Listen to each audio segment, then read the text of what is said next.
Hi guys, Ronald Pratap here and I'm the Managing Director and Principal Advisor at RP Wealth Management. Today I wanted to talk to you about alternative investments to property, as we can see with in some cases stagnant or declining market in certain areas. Now when people look at alternatives to property, it's usually cash. If we look at your cash account or bank accounts, you're probably not earning the greatest interest rate, and that's not going to change much when you go from bank to bank. So what you can look at is potentially shares or other investment styles. And I wanted to talk about the three main ones that I go through with clients, which is exchange traded funds, managed funds, and direct shares or equities.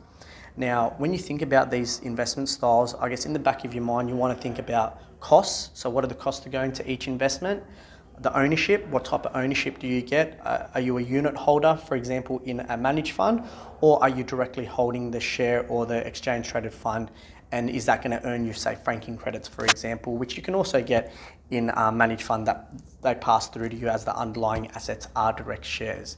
You've also got to think about tax consequences to your marginal tax rate and to your situation, but also your goals and objectives. You know, how long do you want to invest the money? Is it, I guess, a long-term investment, which usually growth assets are? Do you need access to the money if needed in the short term? So you want more of a liquid type of fund.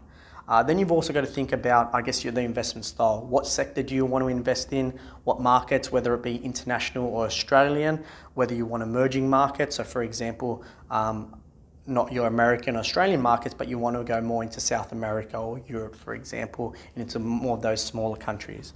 At the same time, you've got to think about whether you want a passive style or active style, which is usually in a managed fund. So for example, if you're going more of a actively managed fund, which is trying to outperform the market, you're generally going to pay a higher fee. In some cases, that might not work out for you in certain years because they might try to outperform the market and they might not get it right. Whereas an index fund is trying to just match the index, for example, the ASX, and you'll see a constant or slow and steady increase over the long term.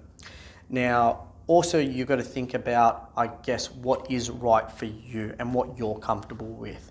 Now, an exchange traded fund, for example, gives you the same type of exposure as a direct share, but is a fraction of the cost and is usually a more passive style of investment.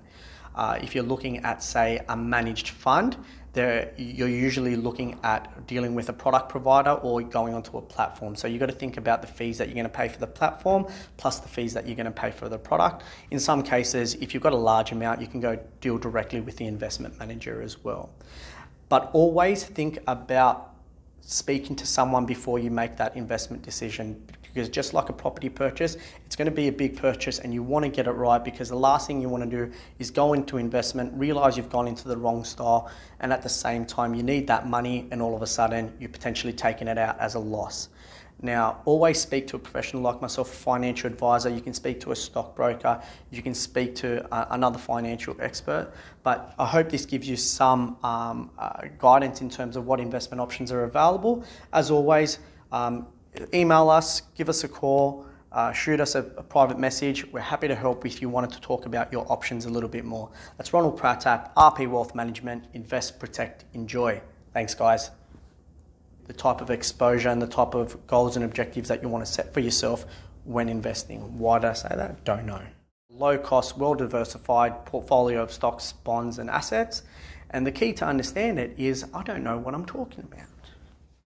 And today I wanted to talk to you about